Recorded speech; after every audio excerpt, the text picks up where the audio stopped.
You either get Metroid meets Castlevania or you get Metroidvania.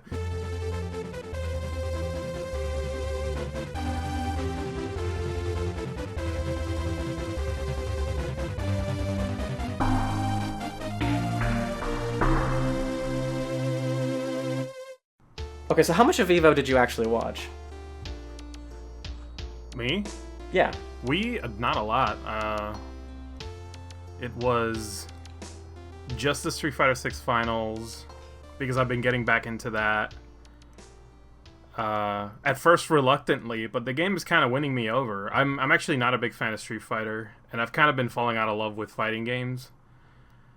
But this one's kind of doing it for me. I've heard people really people are really into Tekken 7 was good, but like Tekken 8 and Street Fighter 6 are apparently some of the better entries in their series, so that's good. I would not know about Tekken because that one I'm super casual in. I just like how pretty everyone looks. Oh, for sure. Cool. Yeah, I'll watch a couple of super moves, but like, I like Yoshimitsu. That's about where my level of Tekken enthusiasm begins and ends. But no, I really didn't watch anything besides a couple of. I mean, I watched Evo Moment 38. See, I haven't seen that yet. No, because like I was trying to focus on just one game. Mm-hmm. My friend was actually restreaming all 7 games at the same time, and I guess it just like drove me a little crazy. So I went to my own thing and just watched one stream, and it was Street Fighter 6, and it was the finals specifically.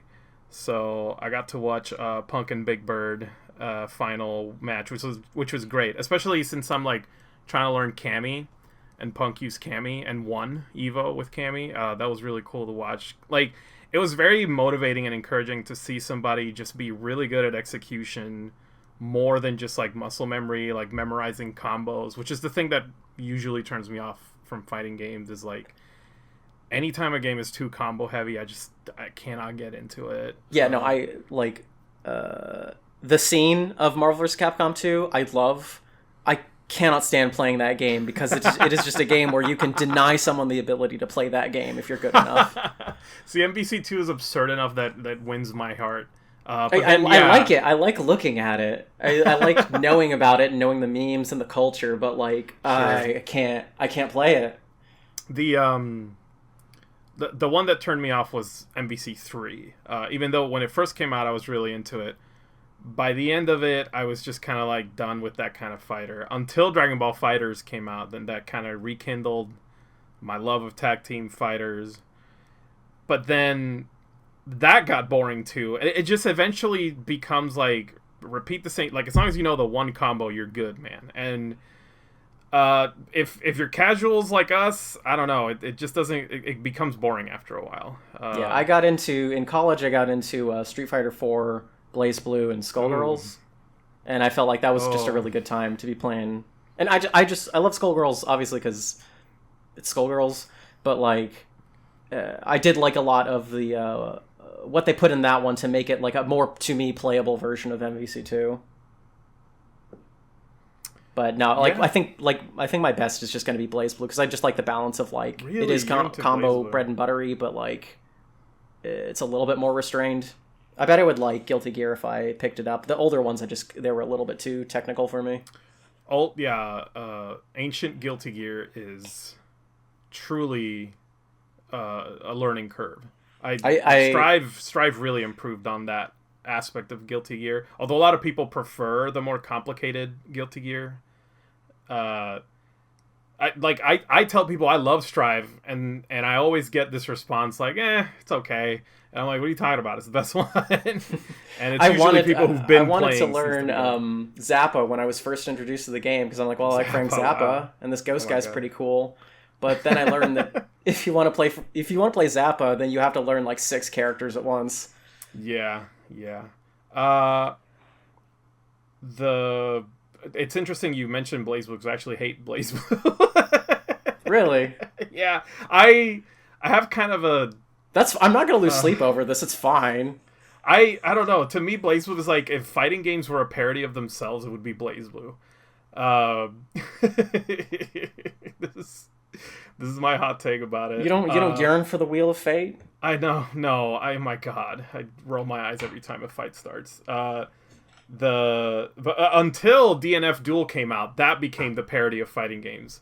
BlazBlue was the title for me, and I don't know. I could never get into it either. Technically speaking, just didn't do anything for me. How much do you know the characters in at least some of the earlier BlazBlues? 0%, nothing. Okay, I was gonna force you to guess which character I like, but since you don't know, I'm just gonna tell you. Oh, well, maybe I can guess. Hold on. Okay. Is it the Squirrel Lady? No, but that's not a bad one. Damn it. All right. Is it? I don't know. It's Arakune, the weird little guy. Oh, wait. Is that the hat guy? He's the blob with the mask. The blob with the mask? Yeah. What?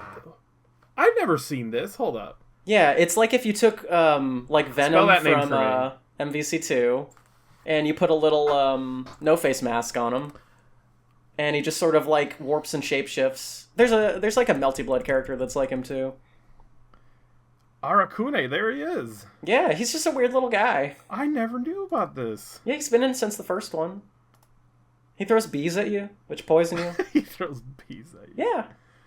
All right, bees are a very good video game weapon. Mm-hmm. So that counts. Anyway, yeah, so my Evo experience was very limited. It did feel good to go back to that. I was kind of remembering all the familiar faces from back when I was paying attention to the FGC, and realizing that like a lot of them are still around. Yeah, Daigo's still doing Daigo things. I don't feel so old anymore. But then I do feel old because there's like all these kids getting in and like winning matches and kicking ass, and I'm like, well, you know, it's a good feeling like to see a community develop a new generation. Like it's not it's not like other things I'm into where it's like, oh, no one knows about this anymore. Well, like, no, the fact that it was like a 40-year-old versus a 17-year-old in some of the like upper brackets is, you cannot do that in like League of Legends or like Overwatch. Yes, I'm trying to remember the match. It was it was an Ed. I know who you're talking about, the young kid. He was Ending Walker. Yeah, he was the prodigy. Barely 20 and kicking ass, made it to top 6. It was crazy. No, I think the one of the creators of Tekken got beat at their own game by like a very young girl. Oh, yes, I saw that. Harada and Pokimane, I think. Okay. Yeah, I'm not gonna know everyone, but see, this thing, I follow Evo for like the moments. Yes, I'm just confirming that now. So yeah, that was my Evo experience. We also did, well, the reason I wasn't able to pay attention to Evo so much is because I was at Southern Fried Gaming Expo. Yeah. 2024. So you just went to hang out, right? I did. I usually table there at the marketplace, a matter of fact. This year I'm kind of stepping away from the Artist Alley life in general. So this year I just went as a guest, which I haven't done in years. I think the last time I was there as a guest was like 2017? No, earlier than that. 2016 maybe. And that was a good time. It's a free play pinball arcade convention, basically. So they have a giant expo hall full of pinball machines and arcade machines. Yeah, don't they have like an indie section usually too? Yeah, they have. Well, this year's was kind of small. It's getting bigger every year, but by that I mean like, well, instead of a quarter of a room, now it's half a room. So yeah, I met up with some friends and we just walked around, caught up. Some people I haven't seen in years were there, so that was good. And ended up spending the entire day there to the point where I was really tired because you don't really realize it how overstimulating being around arcade machines is when you're there for an entire day. Being a gamer all day. It's with like all the flashing lights and numbers and screens and some really interesting stuff though. Like this year I found some machines that I never knew about, like a Jalico arm wrestling machine that has an actual robotic arm coming out of it, and on the screen you see your opponent and you have to like arm wrestle the machine physically. And I'm like, this is so cool. Why didn't they make it ever again? And I'm guessing it's because people probably got injured playing this thing. Yeah, people probably got injured. People probably broke the machine. Actually, one guy I watched play it was like dragging the machine around, trying to like push down the other arm. Are you telling me a machine that has like a motor that you're supposed to push against didn't catch on? The motor's constantly under strain and duress. No, it was so cool because like the characters are so picturesque. Like they're very animated. It's surprisingly like fluid in motion for something of this era. Like it reminded me a lot of the Punch-Out arcade. Okay. Yeah.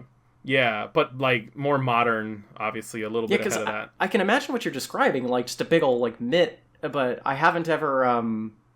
I couldn't imagine one with like a screen to it that's like more modern than like 1960. It's a big robo arm.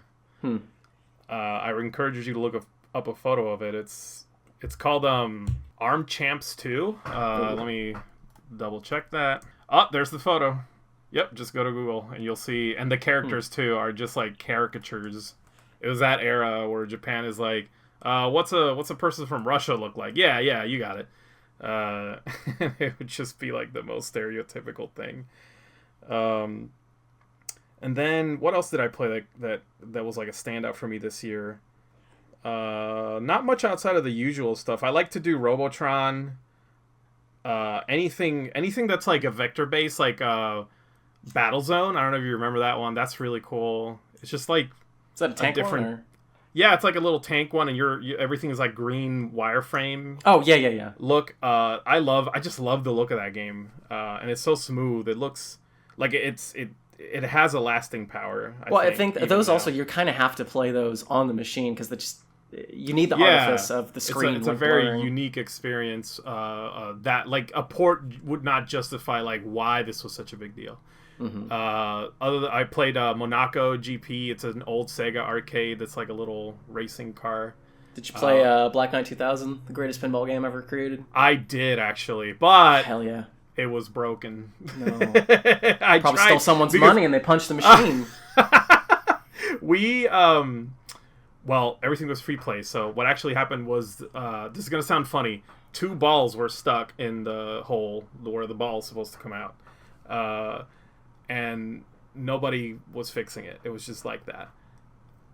I did play Black Knight 1, the predecessor, which I love because it has a little board it has an extra pinball flippers on the top, so there's basically 2 machines in one. One of my favorite pinball machines, actually. I'm glad you brought that up. And we did, like the Pinbot is my all-time favorite. Just like it's a mean machine. It hates you, the player. It wants to steal all your money and leave you at the side of the road. But it was my first pinball experience because I used to have the NES Pinbot game by Rareware, and which actually introduced me to pinball as a kid because I wasn't really going out to the arcades at that age. So it was really nice to see. It's always nice to see like the real Pinbot and get all the sounds and effects from that. Yeah, the sexual awakening. I don't know, Pinbot. Not Pinbot, I would say. That's not in my list of games that awoke me sexually. Bride of Pinbot, maybe, but I don't know. Yeah, okay. See, I forgot there was a distinction. Excuse me. Yes. There's Bride of Pinbot, which came after. Bride has so engraved in my mind that it was as though I thought, like, no, yeah, you're talking about Miss Pac-Man, right? The yellow guy? Oh, you thought I was talking about Bride of Pinbot. That's hilarious. No, Pinbot is the first one, and then Pinbot got married, and so they made Bride of Pinbot. Oh, good for him. And then after that, I think Jackbot, which is their son, was I didn't know there was lore. There's lore, yes. Oh my goodness. Pinbot is like a floating pinball machine in space. Okay, you can He's like the Galactus of pinball. I like that his fingers are flippers.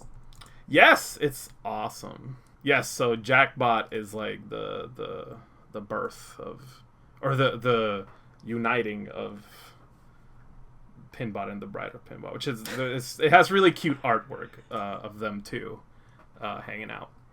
I see. Well, welcome to Brain Lords, Video Games of the Mind, a panel discussion between artists and the art they love. I'm your host, Kyle. And I'm Jorge. And we're Brain Lords for today. We are. Yeah, this is our first and pilot episode, I guess, but we're going to try and see how this goes.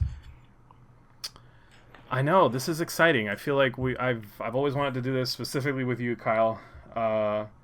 Because I feel like... Yeah, why don't you first, I guess, explain why you wanted to do this, and then we can maybe just briefly describe kind of who we are and what our relationship is with video games. Oh, sure. So, the reason I wanted to do this is because I need an outlet for games discussion, and it's just something I feel I don't have in my day-to-day life. It's something that's very important to me. But it's really hard to communicate and express these things when, people are just kind of... And I don't mean this in a bad way, but people are just kind of casually into games. They don't really want to... It's not that they don't really want to. It's just that I feel like... I don't know. Maybe I give off an air of, intimidation to people, but they just don't want to have these conversations with me. Well, also, there's, I think a big difference between talking about, a game and what you might have liked about it versus, wanting to have a conversation you have to sit with a little bit longer. Yeah, that's what it is. It's not so much that people don't want to have that conversation. It's that there's not really the time for it, nor... and also, it usually involves things that, only I played. Some of the indie stuff that's out right now, some more retro stuff tends to be, it's kind of falling into obscurity now, and it's hard to bring those things up unwarranted and just kind of be able to just rant about it. I didn't want to use the word rant because I'm like, yeah, of course, here comes another podcast where we just rant about shit. Right. I actually do want to have a substantial discussion about these things. Yeah. Which I think is there. It's there.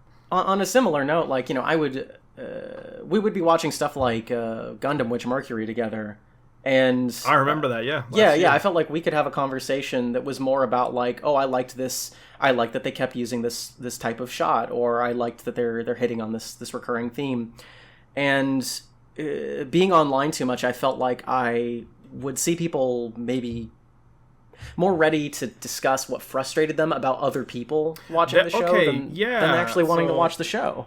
There are you hit on an important point here. I think what ends up being my big speed bump or hurdle with discussions about video games is that sometimes I do want to talk about the things I disagree with other people, and that's where others start shying away. They don't really like the negativity, or I feel maybe I come off too passionate about things. And it turns into an uncomfortable situation. And I understand it's sometimes when I talk, I sound like I'm arguing, but I'm not. And I feel like you're one of the few people that understands where I'm coming from when I disagree with you on something. It has nothing to do with what I think of you as a person. It's just, well, this is how I think of things, and and I'll give you my explanation, and then I'll hear you out. And I love that. I have a good time with that back and forth. Either way, this is all in to just have a bit more of an offline discussion of video games. That tagline, discussion between artists and the art they love, was definitely to encourage the fact that I want to celebrate what I like about this medium. I want to think about it as a medium. I want it to be a little bit more focused about that than just current events or strictly reviewing something, or just consuming products for the sake of consuming them, which is another thing I feel we have in common. Games to us are not just a thing that you purchase and then you consume and then you're done and then you move on to the next thing. It's more about who made this and what are they trying to tell me. Which brings us to our topic, but I won't get to that yet. Actually, before that, why don't we discuss briefly, Jorge, what is your relationship with video games? What would you do in the games industry, I guess? And what do I do? Yeah. Goodness. Other than just playing games, I guess I do work in merchandise and product design for games. Are we cool to just say who we work for? Oh, you can if you want, yeah. Okay, yeah. So I'm an artist at Fangamer, which is a storefront, an online storefront specifically focused on creating merchandise for indie games. At first, it was indie games. Then it became more like, big titles and anything that's like cool right now. Yeah, the first item I ever got from Fangamer was a lime green shirt called Bound and Around that I got on discount. Whoa! Because the screen print was like a millimeter off. The color was off from the lines. Bound and Around. Shout out to Odd. I know the artists who did that. They're excellent. They're still active too, which is great. Oh, nice. That shirt was OG Fangamer. Like, that was back before we even did work for indie games. That was back when we were doing unlicensed Earthbound merch because no one else, like, it was just something you could not get. That was kind of the origin of Fangamer. They wanted to like satisfy this demand for a product that does not exist or did not exist back then. Thankfully now things have changed and they do. But that, yeah, you brought me back. That was OG Fangamer, like 2008 maybe. So you know about them from early on. Yeah. That's cool. So why don't you go ahead and tell me? Yeah, no, I'm a special effects artist. I work for a studio called Volpin Props. We make a number of trophies for different eSports and leagues and the like. So a lot of the trophies for Riot Games and the LCS divisions. A lot of the trophies for Valorant.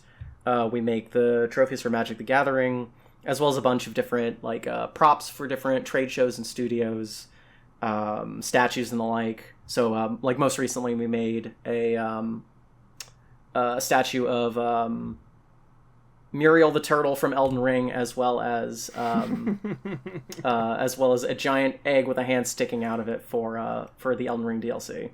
Nice, good job. Mm-hmm. I laugh because like that's Margot's, my wife. That's the only character she knows from Elden Ring is the turtle, the Pope turtle. There's a reason we did that one. I mean, people like him. Well, there you go. People like him, and he's a big blob that's easy to sculpt. So, well, I think it's great what you guys do. In fact, the way we met was you make sculptures on your own time. Yeah. You do video game inspired sculptures, 3D sculptures, I believe, 3D sculpted. Mm-hmm.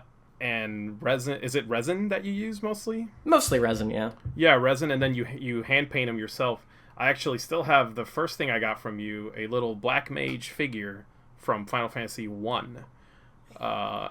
It's one of my favorite things. I have it on my Final Fantasy shrine, which I will not elaborate on.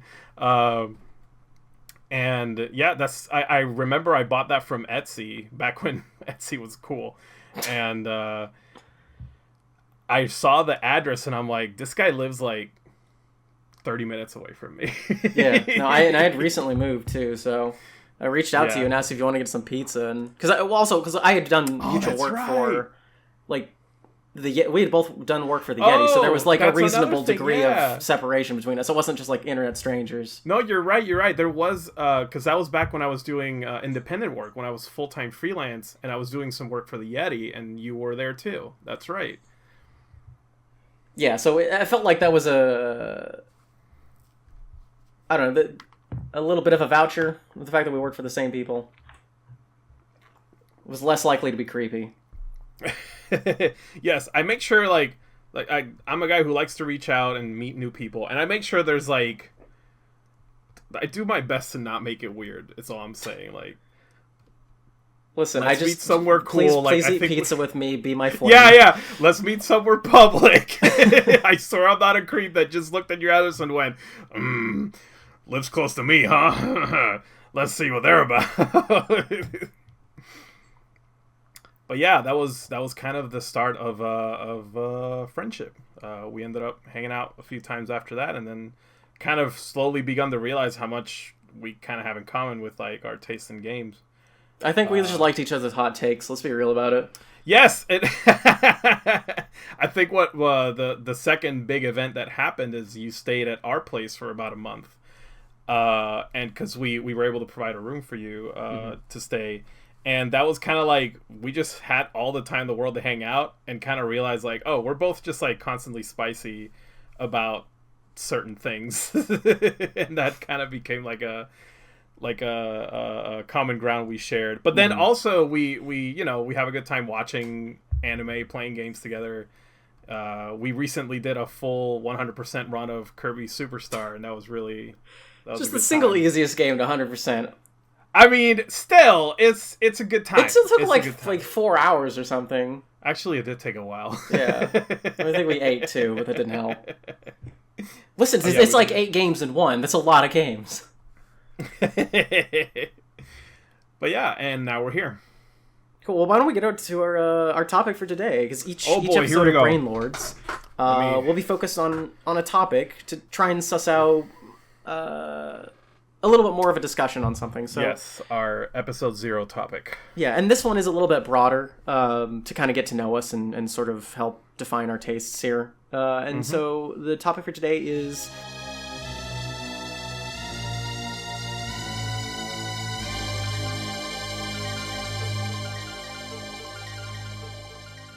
what do you look for in a video game?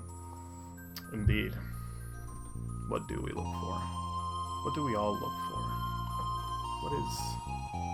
What is games? Look, all I can tell you is lately I go onto howlongtobeat.com. No! I mean, seriously, like, I feel like if a game can be 14 hours or less and strike me as something kind of weird, I'm usually much more likely to try it out.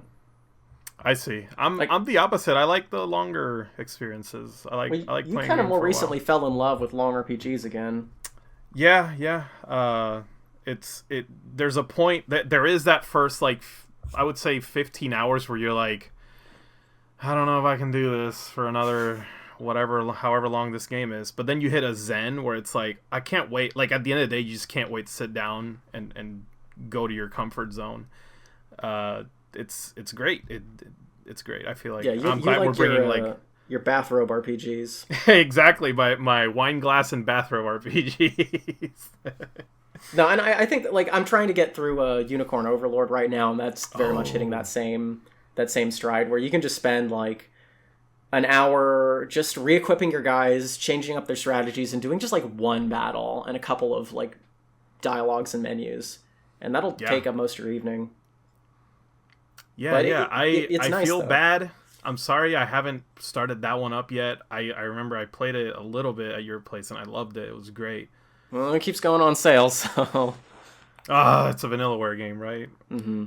Why? I mean, that's good because that means I can tell people to play it. Mm-hmm. And we love Vanillaware in this household. So yeah, no, but me on the other hand, I don't know. I tend to want like a shorter game because I feel like I can beat it and have just like a succinct feeling about it. I can be done with it and I can move on to another game. Okay. Do you have an example of that? Like, I mean, I can just look at like my most recently played games. Yeah, because like I reached a good stopping point with Balatro just to try it out, and I did very much like that, but I could kind of tell that it was just going to get to the point where I was just going to get like looping at it, and I felt like I had sort of reached my limit with that. Okay. What else? Like a lot of the I got both milk outside a bag of milk, and I got milk inside a bag of milk inside a bag of milk, which are great because those had that are one in my wish list for a while. Yeah. Yeah. No, they're like 45 minutes and an hour respectively. No kidding. Yeah. Oh no, they're. What am I really waiting short. for then? Well, it sounds like I should just do that. Yeah. No, I honestly really do love like a good hour-long visual novel. Okay. Like, don't get me wrong, I have downloaded but not played Umineko parts 1 and 2. When I'm ready, I'll get to it. Umineko, I was reading about that not too long ago. Were those on Vita? Am I thinking of the right one? They've had ports, so you very much might be right. Okay. But no, like a good hour-long visual novel. Like I really want to try Click Holding. Have you heard about that one? I've been hearing about it. Yeah. It's making the rounds. Yeah, so it's anything that I feel like can just give me like a really like a clear vision in like a couple hours is a really easy sell to me, because I'm looking at like that. There was Before Your Eyes. It's only like 2 hours long. He fucked the girl out of me. Also, I feel like I play a lot of games that I know exactly what you're talking about. Yeah, I play a lot of games that I feel like raise a lot of questions, because when I was playing Milk outside a bag of milk, I got like 2 different people on Steam reached out to me and said, "Excuse me." That's the best way to get somebody into it. Yeah, but also I mean, but yes, you fell into their ruse. It's a provocative title. Like, yes, it is. I was gonna ask. So that kind of becomes part of the answer to your question. So you look for, do you focus on narrative when you play games? Like, is that your main draw towards this medium? I mean, like, I think narrative is an easy way to look at it, but like vibes, I think, are really the bigger thing. I think deep down that's what everyone looks for in a game. Yeah, I'm trying to think, because I played Animal Well and Pepper Grinder recently. I showed you those. Oh, you showed me, yeah. You showed me. I think I was thinking of Pepper Grinder the other day. No, it's like, it's nice because it's really not doing anything new. It just knows how it wants to convey movement, and it gives you that Super Meat Boy experience. It's a physics engine, yeah. And it's funny you say like it doesn't really bring anything new, because like my first thought was when I started playing it was Drill Dozer on the GBA. But it's like more focused on, like, it has that same gimmick and the same way you traverse the stage, but it becomes a more physics focused experience where you can like surf around a stage. Like it's very oh my god, I'm blanking out. Speedrun. It's very speedrun focused. No, yeah, I don't really like speedrunning, but I like games that teach you how to speedrun them while you're playing them. Yeah, like that's the focus of them.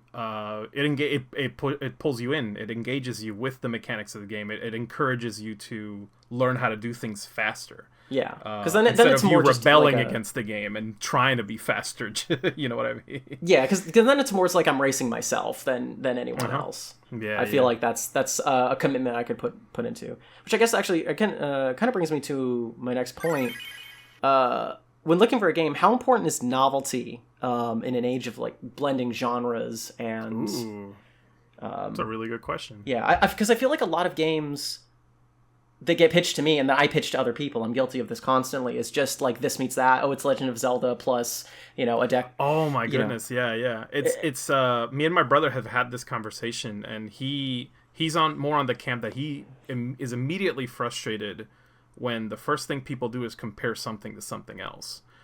And I understand where he's coming from, because it's like, how do we crave new experiences when everything is so derivative? Like, how do we find the things we're looking for, or not the things we're looking for, but how do we discover new things if we're only looking for the things that we always want? You know what I mean? I find it funny too, because like I'm constantly following different circles for indie games and like seeing all the darlings that are popping up, kind of the cream of the crop indie games that actually make critical success. And I don't know, like I could easily make fun of myself, because I'm like, yeah, like I'm on like that indie shit, man. Like I'm only playing like real indies, and then you look at like what I'm playing on Steam, and it's just like a roguelike deck builder or something. You wouldn't get what I'm about, man.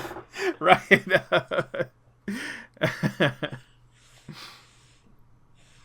Right. It's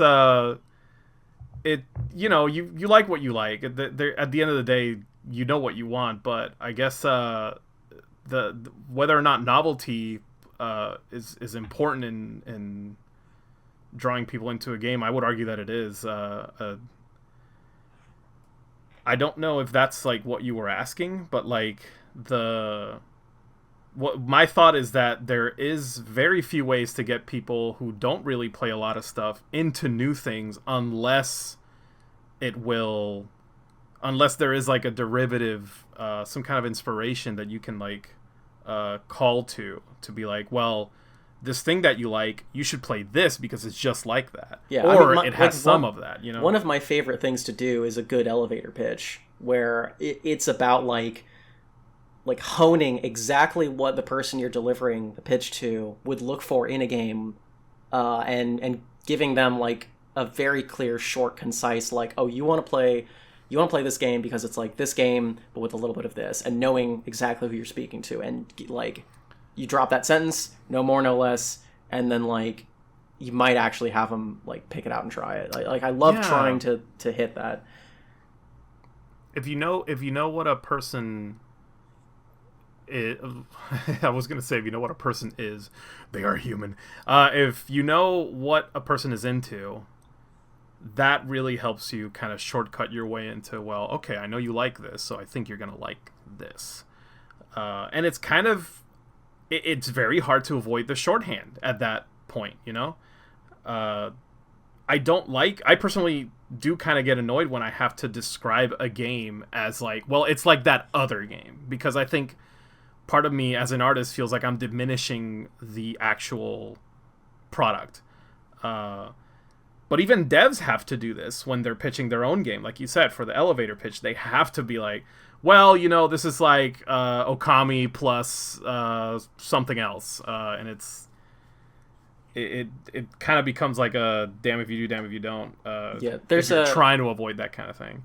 There's a book I've been meaning to sit down and read through. I believe it's called The Gimmick Effect, and it's basically about like analyzing sort of, in capitalism, we kind of need a shorthand that's basically like, yeah, it's Legend of Zelda meets Fez.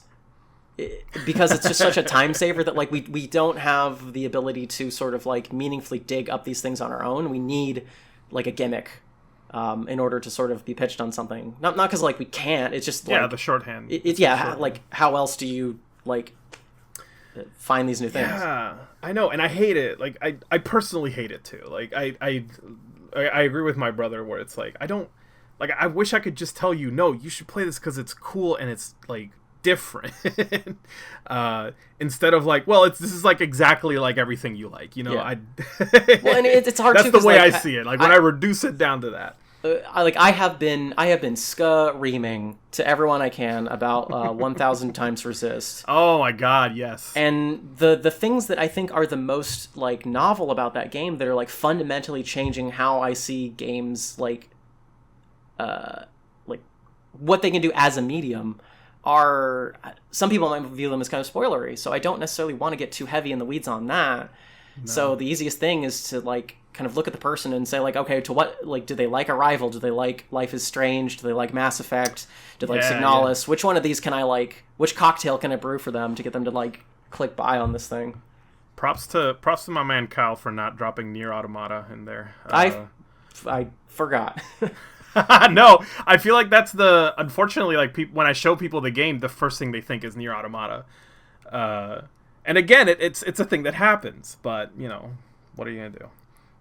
Yeah, I forget exactly what my pitch was not too long ago, but I said something along the lines of, with 1,000 times resist, it's weird that one of my game of the years was about a matriarchy against the state, and that was like my preferred game over Elden Ring. But it's happened like I had a nickel for every time that happened.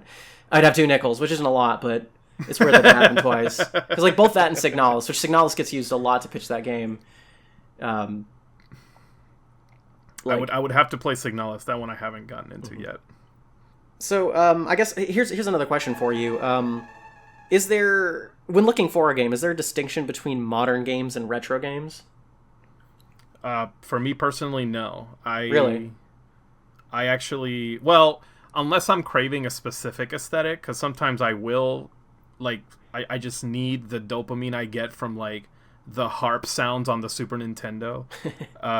You know, when I get very specific, sure. But most of the time, I don't really mind what generation a game is from if I'm pursuing something specific. Because, like, for me, narrative and, like, the underlying message that an author wants to tell me is the most important part, and I can get that from modern or retro games. See, I feel like with a retro game, it's a little bit more, there's a context that I can be sold on that is a little bit like more specific or a little bit more easily sold to me. Like I'll check out a game maybe from a different country or from a developer with like a unique story, but like with a new indie game, people were saying like, oh no, you got to try 1,000 times Resist. Like it's fundamentally changing how I view this game as a medium. Meanwhile, like, I don't know, you could get me to play like a retro game by going like, yeah, it's like Sega's Legend of Zelda, but it's kind of bad. And be like, oh, go on. So that actually pulls you in. I don't know. I mean, like if you can sell it, like. Oh, okay, all right, yeah. Because that's kind of cool to just seeing like where developers were at in different eras and getting sort of an idea of like different productions in technology and history and marketing. Yeah, that's a fun thing about retro. And I guess like eventually we'll see that with what we consider current gen now, is that a lot of developers unknowingly are injecting a lot of the context of that time that game was made. I mean, like we bring up Signalis, but like we have now fully transitioned. We're going off of the 16-bit era, and now everything is the PS1 lo-fi graphics. Yeah, we've moved on to that generation of nostalgia. People that age who grew up with those games the same way we grew up with like NES and Super Nintendo are now becoming developers. So that's like their preferred method of storytelling.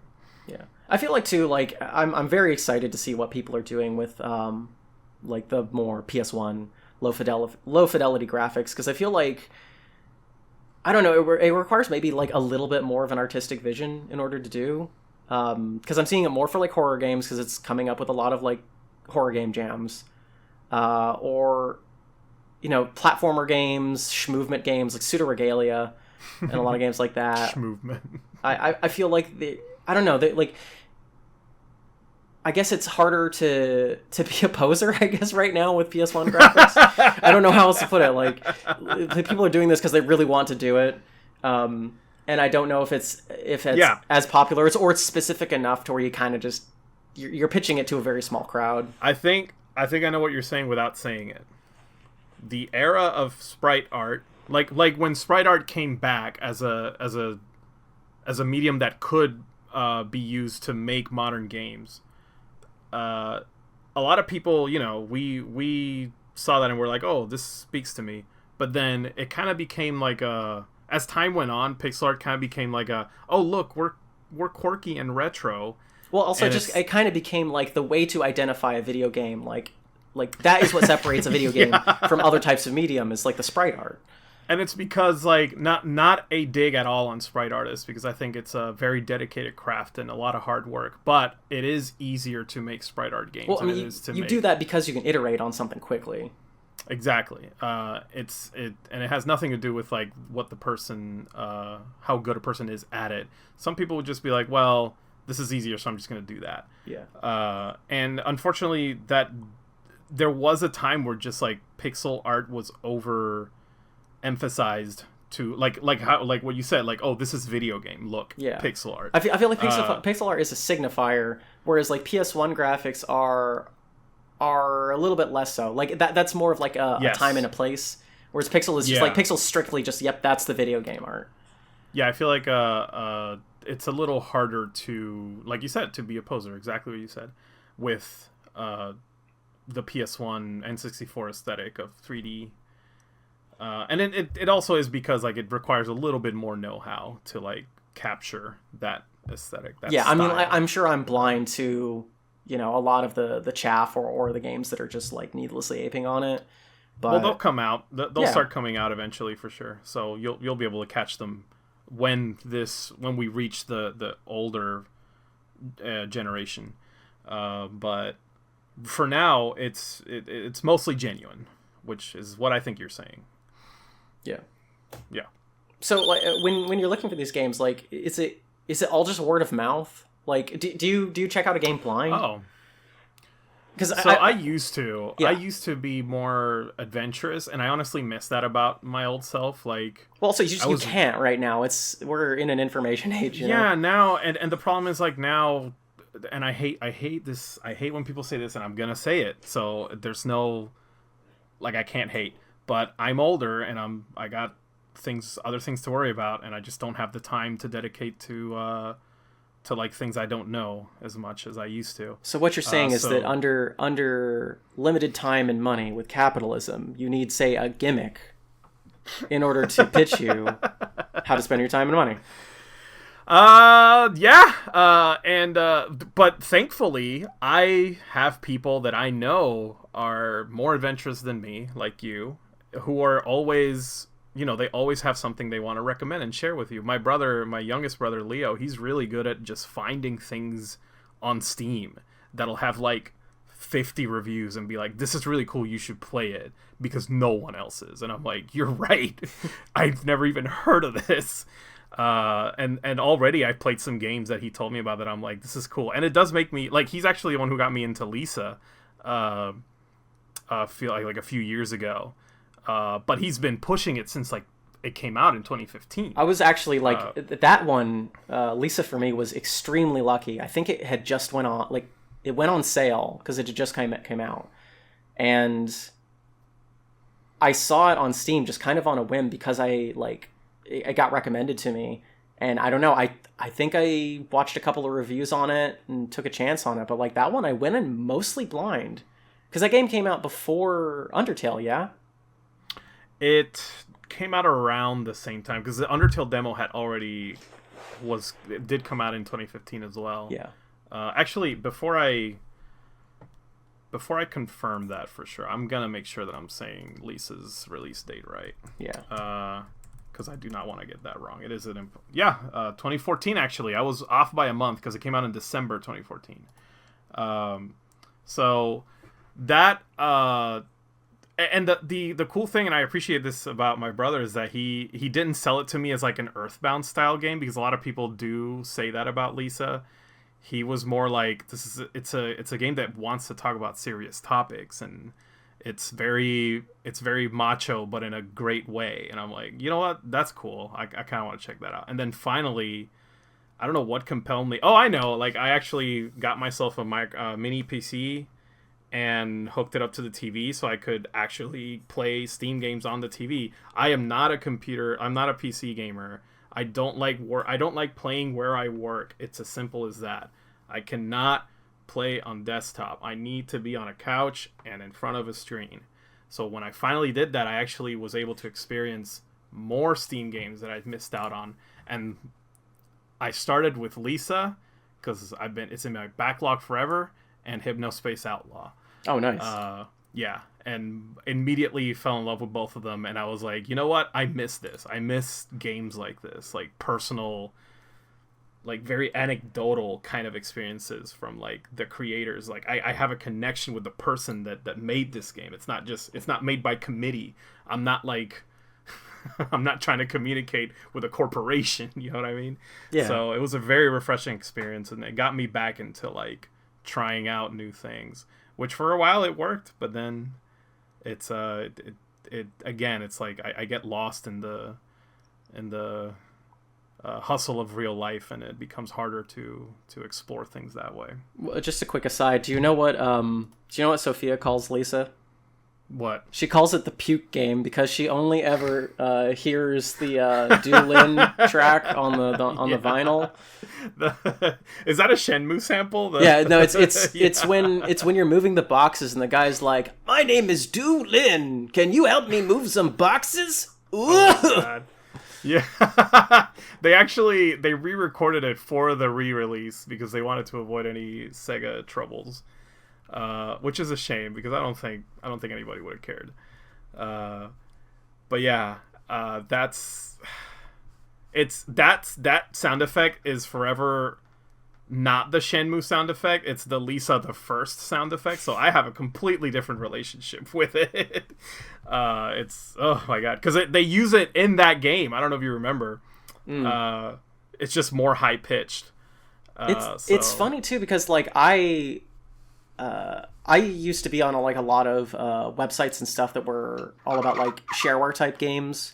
Around 2004, like I found out about Cave Story and Yume Nikki, and yeah, I was on that on that drip, but like I had never played yeah. Lisa the First. I only played that until after I played the original Lisa, or Lisa the Painful.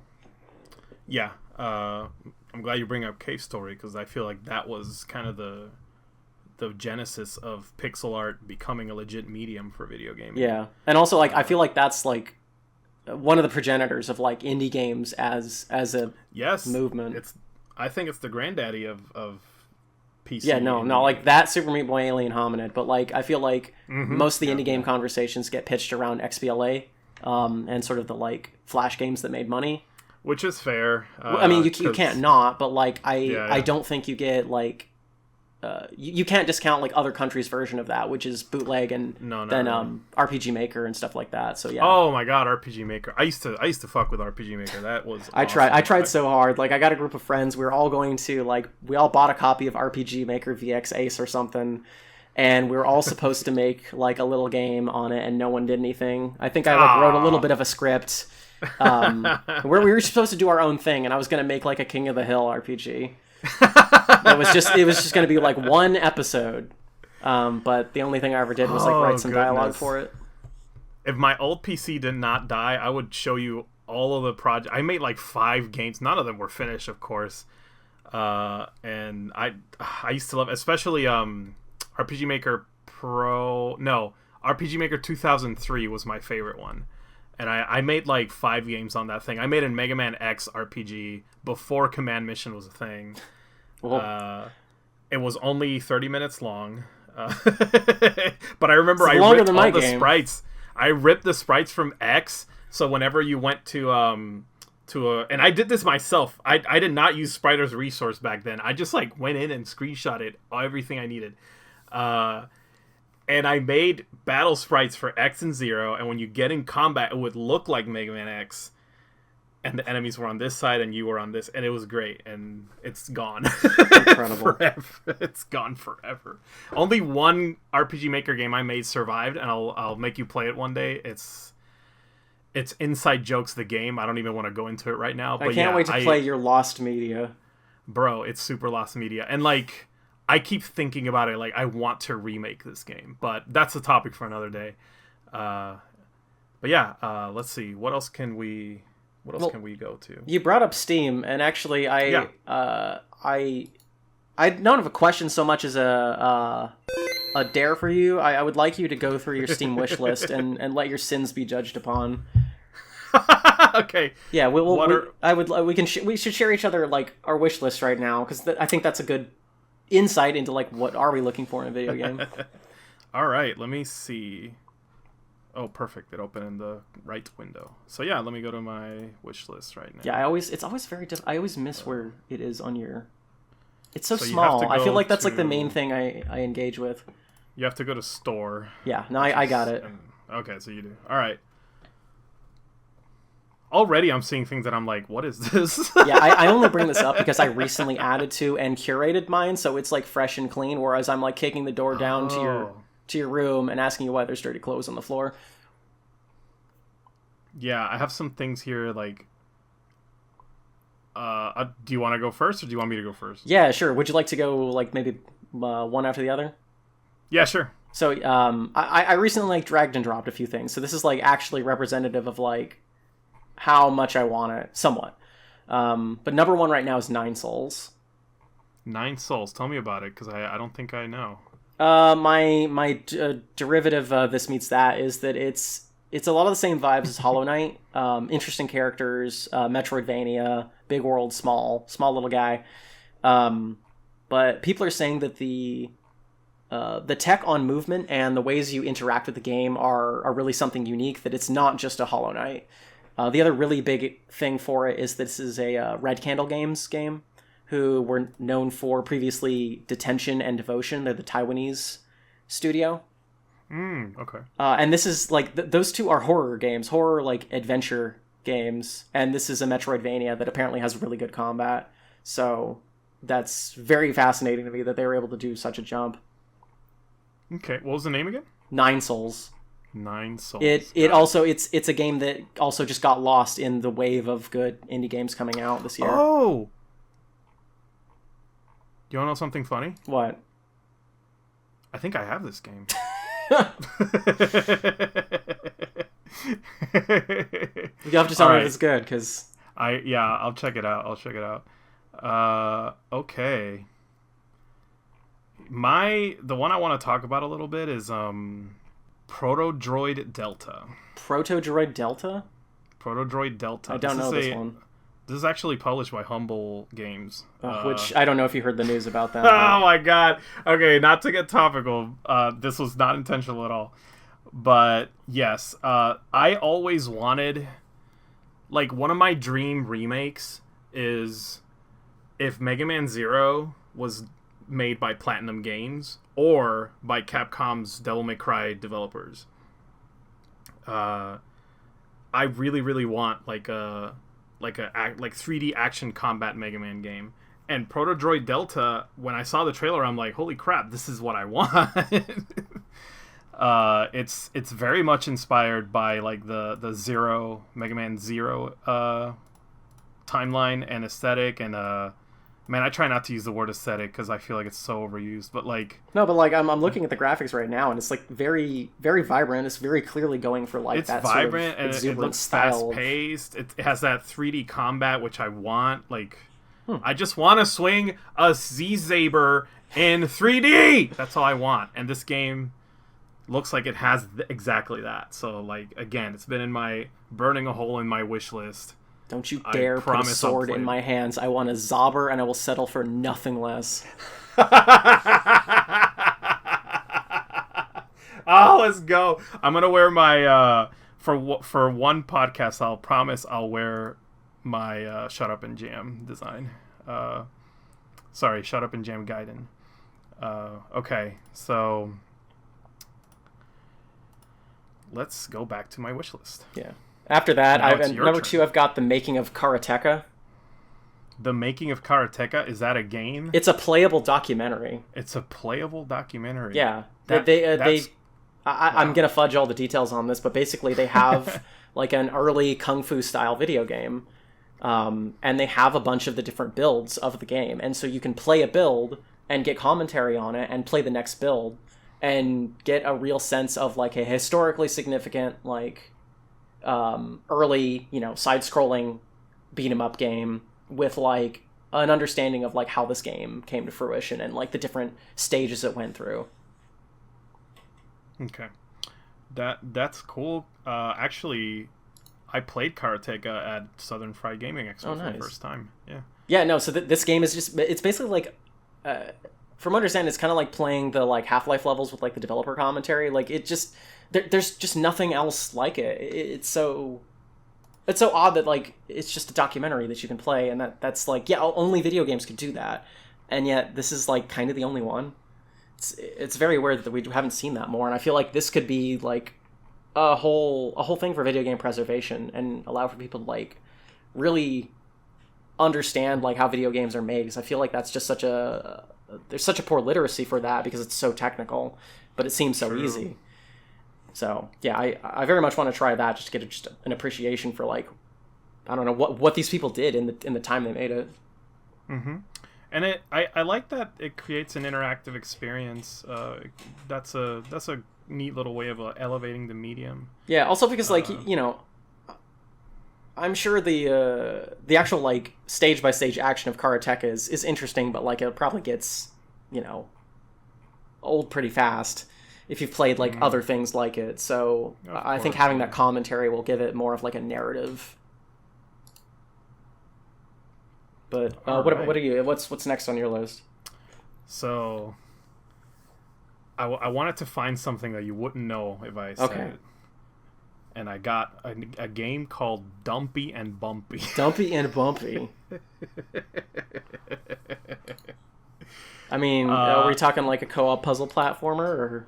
Yes, it is a puzzle, like moving block puzzle platformer. I feel like I've heard of this one before, but my brother brought it up to me. Is this like a trap? Are you like, are you going to list me 5 games and one of these are made up, and I'm just going to like sit nod Oh, that'd be so funny. I would just like, you'd just be like, I can't find this. I keep putting the name on Steam. I don't know what this is. And I'm like, no, no, no, I promise. This is, and I just keep like making the game more and more ridiculous while you are like, okay, hold up, this is fake. But no, Bumpy and Dumpy is actually, I want to know what did this developer make? Because I never heard of this developer. Actually, oh, apparently they did Toxic Crusaders, the new one. So yeah, my brother brought this to my attention. My brother Leo, shout out to him. He's like, you like Lolo and Lala? Here you go.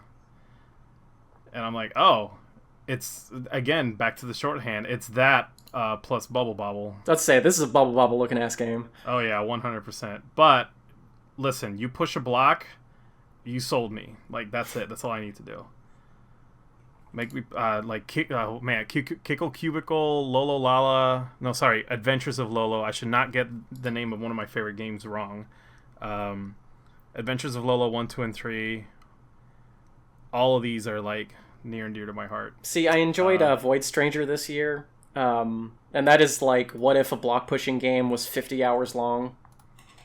Void Stranger, yeah, that's I actually have that in my wish list too. I had to stop playing it because I saw what I liked about it, but I just couldn't I couldn't commit the time on brute forcing the puzzles, and so I knew that to get kind of what I was going to enjoy about the game, I just needed to watch, like, I'd beaten like kind of the main game, and I'd gotten to like hard mode, which is like a second sort of act of the game. But I knew if I wanted to enjoy it, I just had to like just watch what the, like, I watched a lore video. I'll be real. But no, good game. Otherwise, it's just I kind of had to curate my level of enjoyment to get the most out of that game. Okay. But yeah, I'm glad. That's another one I'm glad you brought to my attention, because I saw it and immediately was like, shit, that looks like my thing. I will be candid, like, I felt a little bit of pressure to play that game because everyone was saying it's the next Undertale.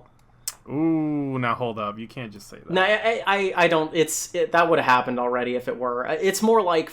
Right? For the people that, like, want this game, it's going to be their favorite game. I guess. I don't... But that's where I feel like the negative shorthand starts happening, when you kind of like saying this is the next Undertale is putting this game on that's poison. You can't yes, like you're kind of setting people up to hate it. You know what I mean? Because like you don't know how they feel about Undertale. Yeah. Well, so I think you're also setting up kind of the wrong expectation for it. Right. Because like what is it that you, the person who's telling me that, what is it that you think Undertale is when you say that? Yeah. Because it's probably not what this game is. Yeah. Because like the thing that sold me on the game, more than anything else, was kind of a brief review of it that explained, like, there's only one achievement in the whole game, and you get it as soon as you launch the game. And it's just like a description of a locket that you have. And then it is the kind of game where when you get to a save point, you will save, the game will forcibly close, and when you start it back up, it'll play a cutscene. It's that kind of game. Oh. So it is a game that's comfortable with, like, messing with what it means to be a block pushing game, and you have to kind of learn how to break the game in order to really progress. But yeah, and like that's just not like that's not an easy thing to, like, it's not a palatable thing to have to explain that when you can just say, like, yeah, and dog is the next Undertale. I don't know what to tell you. Yeah, I don't know. I would never try to sell a game like that. No. All right, your turn. Wait, you already... Yeah. I guess, did that count as your turn? You already played... I mean, I did. That's not on my wish list. I mean, I can just read off a few. Sure. Let me see if I can find something that's, like, interesting. Because I have, like, a lot of the recent indies. I was a good boy, and I didn't buy anything during the sale because I'm broke right now. So I have, like, Cribmaster, Lorelei and the Laser Eyes, Arctic Eggs. Lorelei and the Laser... Whoa. Don't, no rapid fire. Just one. Okay. Well, I'll do Lorelei and the Laser Eyes. That one's by the team that did... That's don't say it. It's at the tip of my tongue. It's they did Sayonara Wild Hearts, which is one of my favorite games ever. They're a prolific dev team because they do like Annapurna Interactive. Yeah. They did that's the producer, but the dev team does like... Oh, that's the publisher. Yes, sorry. So Lorelei. I think it's I think it's maybe Dutch or like Netherlands or something like that. I don't know. I'll look it up. But they're like very prolific. Like every game they do is a different genre. but I just heard it's just a very good, very atmospheric puzzle game. And honestly, like, I watched the trailer and it's got vibes. Like, you can sell me on vibes. Simogo is the name of the developer, and yes, they did develop Sayonara Wild Hearts, which is my favorite games. I cannot recommend it enough. See, and it's another like 1 to 2 hour narrative. It's basically just like a runner visual novel. If you want me to do the whole like this is this plus that, it's like Sin and Punishment plus Rez. And if I mean, as much as I shit on the whole like, oh, everything is just another thing, if you told me that about a game, I would immediately play it. Usually my go-to for that one is like, it's a playable music video. Ah, okay, that's much better pitch, yeah.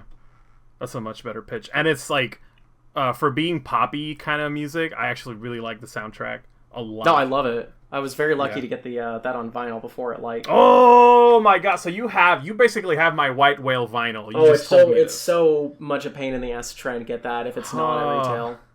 No, it's gone. Like they're just not doing it again. I remember even trying to. My partner really likes the game too, and I remember trying to get her the tarot cards, but like, God forbid, the timer I set up was like a minute off. They were sold out immediately. People want stuff from that game. I know. It's a great game. It's a great game. Also, I like how we both just exposed ourselves as vinyl gamers. If there was any doubt. Listen. We can make a topic out of that, too. Mm. But yeah, okay. That's a good one. I will wishlist that one.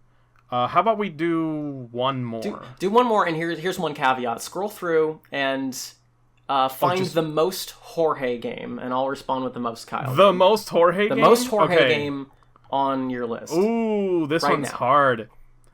Okay, it's kind of cheating. Oh, it's going to show up right there. It's kind of cheating because it's not out yet. I mean, I have a couple on mine that aren't out. Okay, but there's a game called Asra the Striker. Please look this up, because it is a very Jorge game. It's like the kind of thing, like, if I was making games, this is the kind of shit I would do. And I'm not even gonna front. This is just Space Harrier. This is just a Space Harrier remake, but it looks so cool. No, but I think that does say a lot. Like, it's got a very strong connection to like a retro vibe. It's got a unique visual style, but it knows what it's about. Like, yeah, here I'm gonna try and profile you based off of this. You got the cute Goral for the front, but like it's got some she's cool... cute, but also she's like killing everything. That's the important part for me. I need her to be spicy as hell. Mm-hmm. So no, I get you. Like it seems like it has like a very, very strong visual style, and it knows exactly what it's going for. And I would imagine that if it's even halfway decent of a game, it's going to do Space Harrier, but like evolve on that. So yeah, I'm like that. This looks fun. Yeah, and I'm looking forward to it because there was an actual Space Harrier remake called Air Striker, and I thought that one was okay. It didn't really do it for me. So I'm kind of excited to see like what other people can do with that genre. I don't know if that's like the most Jorge game, but right now it's the one I can give you. I mean, like to pick a game is to make a decision about yourself. So well, also I feel like people are multifaceted. We can have different moods, different feelings, different I guess cravings. Yeah. At different times. Sophia judged me based on my Steam wish list, and I think part of the charm is the whiplash between like, you know, a very haunting and atmospheric visual novel, and then like Duck Detective and the Secret Salami. But that's just, I mean, yeah, I need that whiplash. Yeah, I mean, it's like I said, it's like we you can't really like narrow it down to just one. So yeah, that's the most Jorge game on your wish list. On my wish list right now. There are more, but I don't want to take up too much time. It's tough. I'm between two on mine. Flip a coin. I will judge you either way. So I gotta be true to myself. It's Dread Delusion. Okay, could you spell that one for me? And I'll look it up. Dread, Dread, Delusion. Oh, that's pretty easy. Delusion. Wow. Okay. Yep, I see it. Oh, this looks rad though. Yeah, no, it's very much a little bit of like I can't help but go back to this. Like we're always gonna do this meets that, but it's I know. No, I see it. I see it. Well, the game takes its inspiration from, but it's very much pulling from influences of like early Elder Scrolls games, Morrowind specifically, and I'm actually glad you said Elder Scrolls instead of King's Field. Well, I mean, and that too, yeah. It's a little bit darker. It's a little bit more cryptic.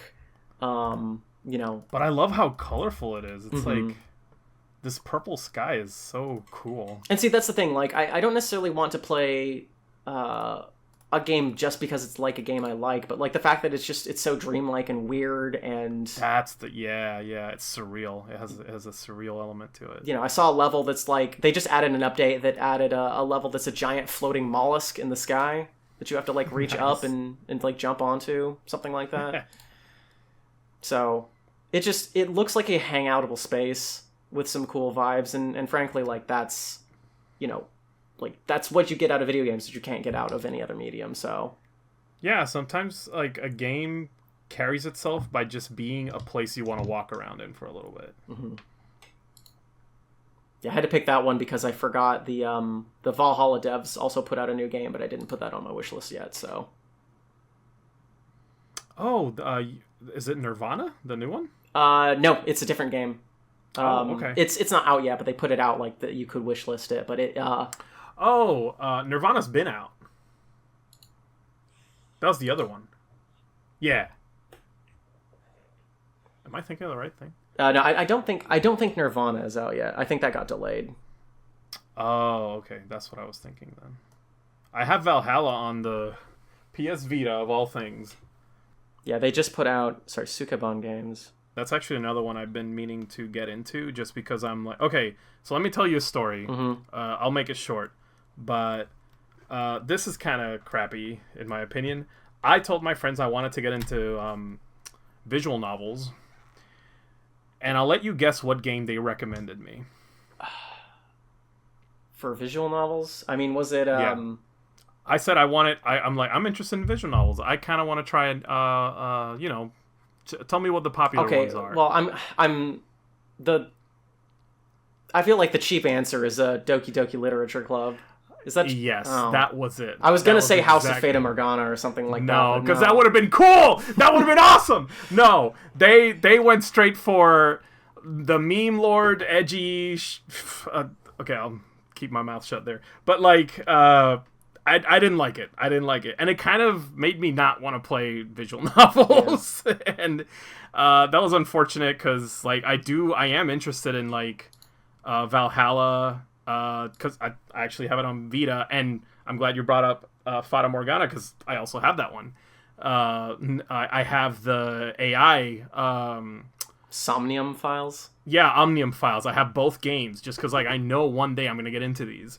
I don't know if you do that where you like buy a game because you're like, I know one day this is gonna be my shit. I more have like books and shows like that. Well, I mean, okay. No, let's be real. Like, in fact, I've got Pentiment. I have a tab called Game Homework in my Steam library. Yeah,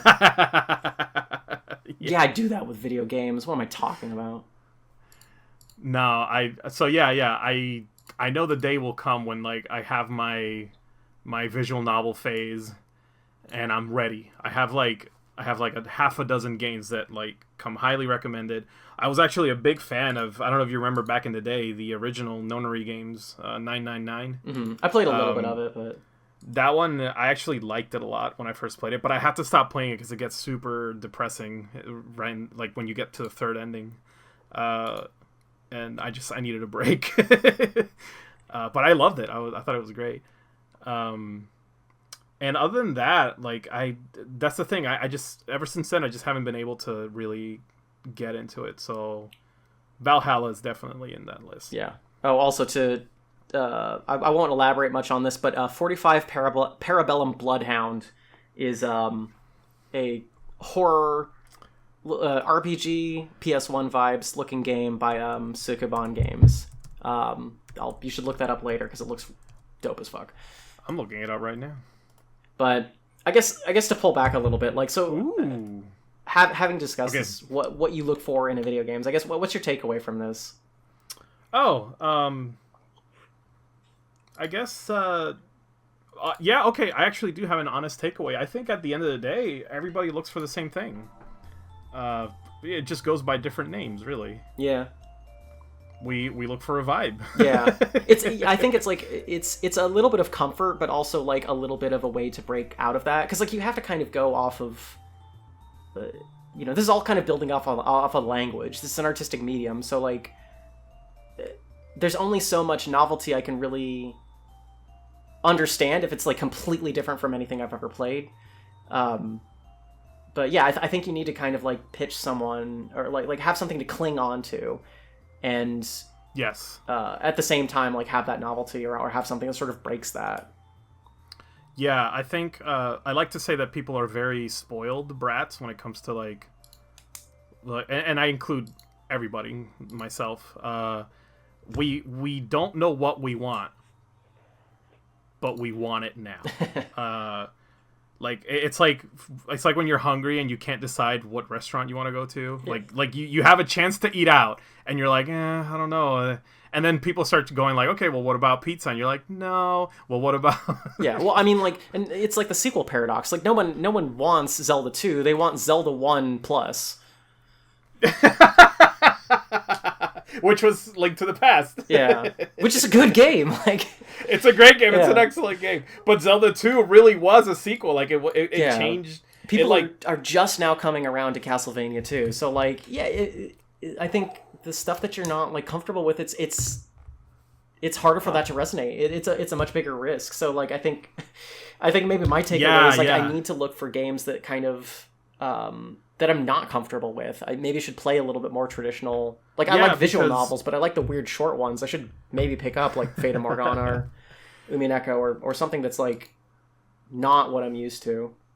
Right, because you never know. And this is something, I'm glad you brought this up, because this is something I kind of was getting into with the whole like depending too much on the derivative elevator pitch for a game, is that this thing that it's not your comfort zone could be the thing you love. Yeah. It could be the thing you've been looking for this whole time. But you're never going to find it if you're constantly playing, like you said, the Zelda 1 but better. Yeah. There's only so much mind bending I can get if I'm only ever playing like deck building roguelikes. Even though those are fun. Yeah, no, I mean, like that's your shit. Yeah. So, and every once in a while, you go back to your bullshit. Like, it's fine. Listen, I know what I'm about, but but that's ever expanding. I will at least say that. Mm-hmm, I can't let people pin me down for any one interest. Correct. That's why when you say pick one game that's like just you, I can't do that. I can find an approximation. But again, it's to pick on the spot is a choice in and of itself. It's a statement. So. Oh, of course. Yeah. But I think with that's a great way to wrap up our topic for today. Why don't we go to the question zone? Welcome to the question zone. Get ready. All right. Who do you want to go first? I can open up. We've solicited a few different questions, sort of semi-related to our topic, but sure. I have one from an Onsen Sweeney, who says, "What was the last video game you regret buying, and why did you regret it?" Oh, good one. Good one. I know. I immediately. Okay, you go first, but I immediately know exactly which one. There was like a mild regret. I think I'd like to play it a little bit more, but I regret a little bit. Little Kitty Big City, only because I haven't. I need to play it more. It's not a long game, but I kind of went in thinking it would be a bit more like a Short Hike, which is one of my favorite games just ever. Short Hike is great. Yeah, the writing is cute, but it wasn't the humor I was looking for. But it's like it's got cool systems going on for it. It's got a lot of wonderful things, but like it just wasn't. I need to give that a second chance. What exactly kind of pulled you away from it? Do you know? Like, is there a... There was something about like the writing was a little too cutesy, and it was a little bit too sort of vibrant, and I felt like I was under the impression that my ability to like climb and navigate the space was a little bit more freeform. I could sort of make jumps and climb up things sort of based on like a physics, whereas it's a little bit more of a puzzle game with its jumps. You're finding the correct paths, or you're finding enough collectibles to get enough stamina to get up to a certain benchmark, but it's not as free running as you would think. It doesn't really give you the freedom that you expected from being a cat. It's more about making your own quests, which is delightful, but that can turn some people off. I know I'm the kind of person that doesn't like too much freedom in a game. I know that sounds like ironic and weird to say, but when I'm given that many options where it's like, oh, you can make your own game, I'm like, no, it's like going to a restaurant and being told you have to make your own food, and I'm like, I'm not here for that. I'm here, like, serve me what you got. But yeah, thank you for that response. Yeah, no, I'm like that's like I guess a light, like it really only just because like I bought it new and I could have maybe waited on it and okay, so it's not so much that like you think it was a completely. Like, you just regret your decision. It's just that you kind of acted too quickly. Yeah, I think the only game, like, in a while that I, like, regret I bought was, like, Diablo 4, just because it was a big, expensive game, and I got caught up in, like, the FOMO, the demo. Also, I really liked the demo. I thought it was doing some cool things, but then actually playing it socially, it was just, like, I felt the game was actively punishing me for taking my time and trying to enjoy it. It's a well-produced game, but I couldn't do it. Okay. The gambling elements of that game just pushed me off so much. I couldn't enjoy myself. But those are my regrets. I kind of understand you there because I remember I watched my friend play Diablo 4. I'm glad I did because I saw it and I'm like, oh, it's Diablo 3. I'm okay. Like the cool things that it does, at least from someone who's played maybe like 10, 15 hours, like the opening is really neat. How it like betrays a lot of what you expect a Diablo to open up like. Yeah, that's true. But no, I couldn't do it. What about you? All right. Oh boy. So speaking of FOMO and falling for the hype, I think the when you immediately asked this question, my thought was Nickelodeon All Stars Brawl or whatever it's called. That Smash Brothers clone they did. I fell for the hype. I listened to everyone who shilled this game. I bought into the Smash Killer narrative. And when, I'm not kidding, like the first day I'm playing this game, I'm like, I got taken for a ride. This kind of sucks. I could not find the fun in it. I like, even with the roster, because that was like I kind of realized that was the main drive. Everyone was getting hyped over the roster. But no one was really like... I kind of should have seen it coming when no one's really talking about the game. Other than like, you can do the thing you can do in Melee. I'm like... Which is not my thing at all. So, as much as I love Smash Brothers, I'm more of a modern Smash Brothers. I love Ultimate, unironically. I feel like, honestly, like I see the second Rivals of Aether game picking up a lot of steam from the Melee community because it's actually hitting on the things that they wanted. Yeah, and that one, like, you can tell, again, just by looking, this is kind of on me. I should have just studied the footage more carefully. The thing is, like, I don't like watching trailers too much because I want to go into a game fresh. Like, I want to be surprised by all these things. And this is a case where I should have examined how things move, the physics of the game, because those floaty physics really make a difference for me in not arena fighters, I guess multiplayer brawlers. Is what they call them. Mm-hmm. Platform fighters. A platform fighter. There you go. Yeah. I don't want to say Smash clone because that's reductive, but like I see Rivals and I'm like, okay, that looks tight. Like, I like those controls. Reason I love Smash Ultimate specifically is because it responds to me. I know what I'm doing. I know I can measure like the weight of each character, how far a jump is, how high. I like that stuff. Well, like, and I know if I'm remembering correctly, the second Rivals of Aether game implements a bug that was in the previous game as a feature. I think it has something to do with like how fast you can force your character to drop or something like that, and you get combos off of it. So like they kind of accidentally, like, rather than trying to mimic wave dashing, they found what their own version of wave dashing was. Yeah. Off of the Rivals games have a very like dedicated community. I was very impressed because I do some actually full disclosure, I do some freelance for Rivals. I didn't know that. Yeah, I get exposed to the community every once in a while, and they're very dedicated to the game. And the dev team is like, they have their finger on the pulse with the community, so they like things that they like, or the things like these mechanical features are direct feedback from the community. So which is great. Like, I wish more games did that, especially fighting games. But yeah, that was the Nickelodeon All-Star Brawl. Complete disappointment. Like, the minute I turned it on, I was like, I felt something was wrong. I was like, oh no, what have I done? $40 down the drain. I mean, so what can you do? Like, you took a chance. I know what I did. I traded it in. I gave it away. Didn't want it.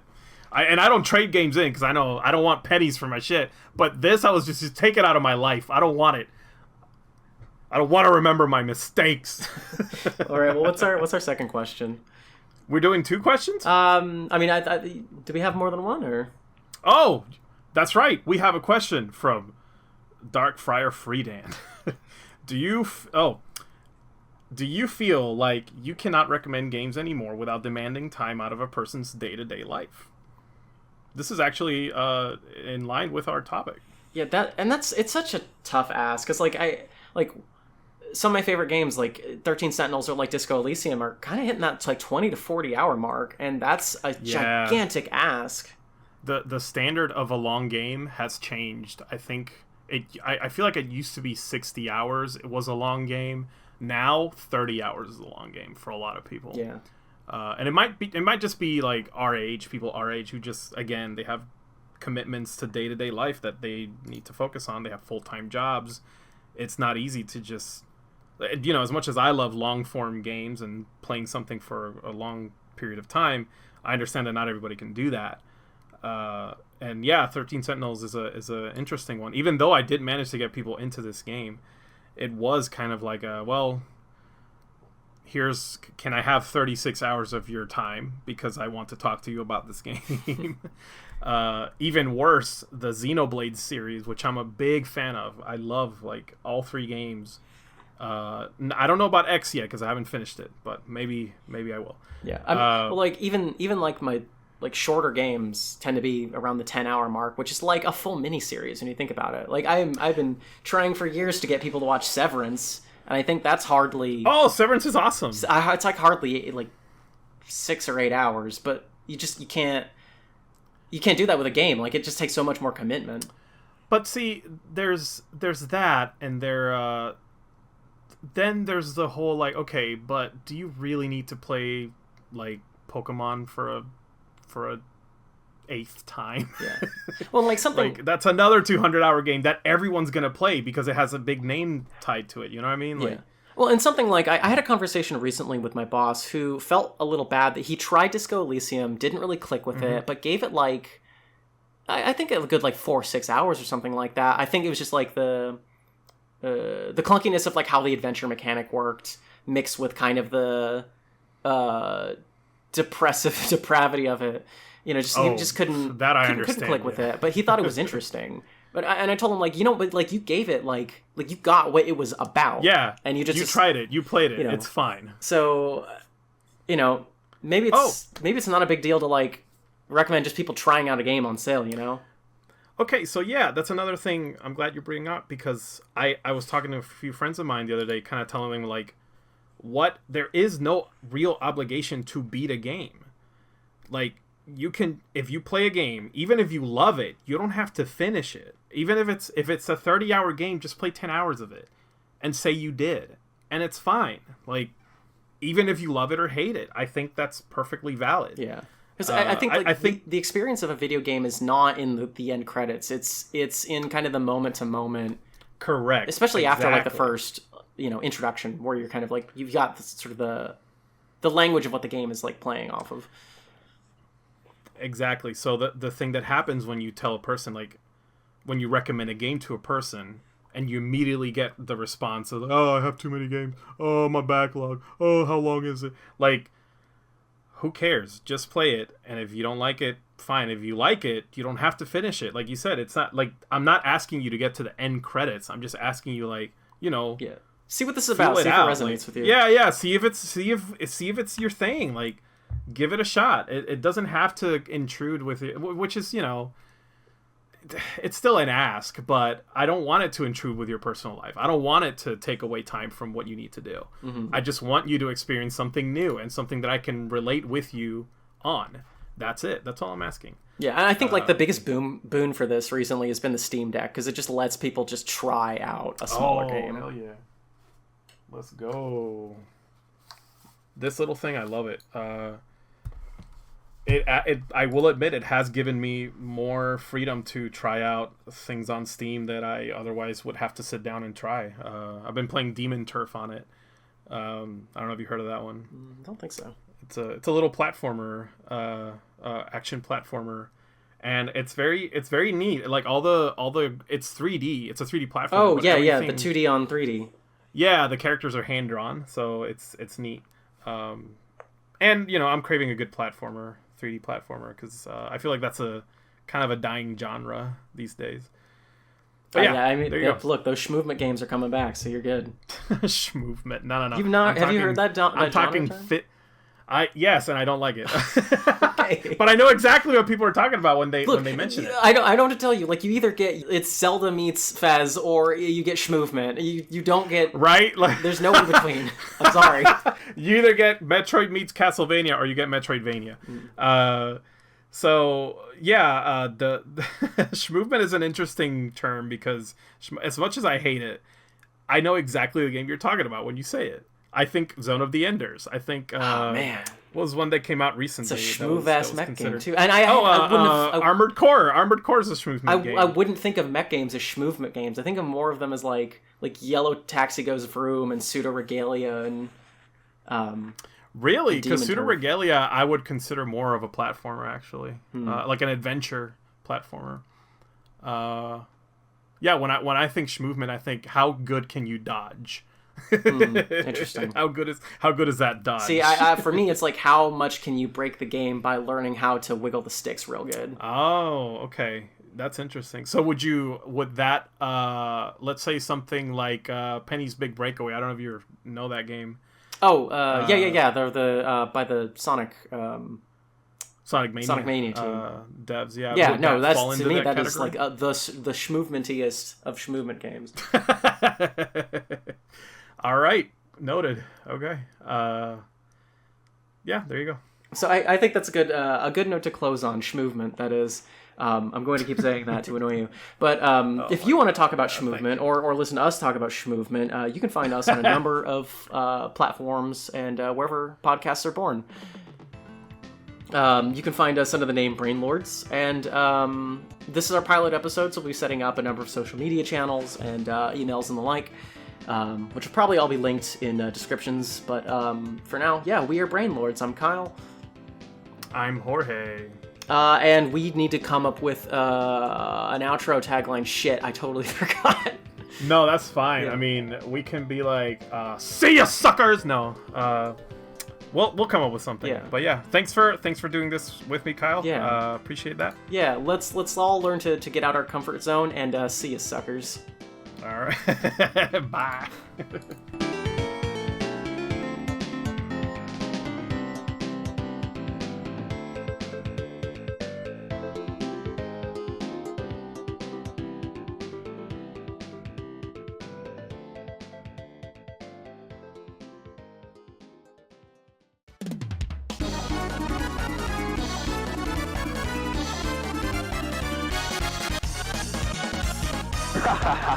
Ronaldinho, success!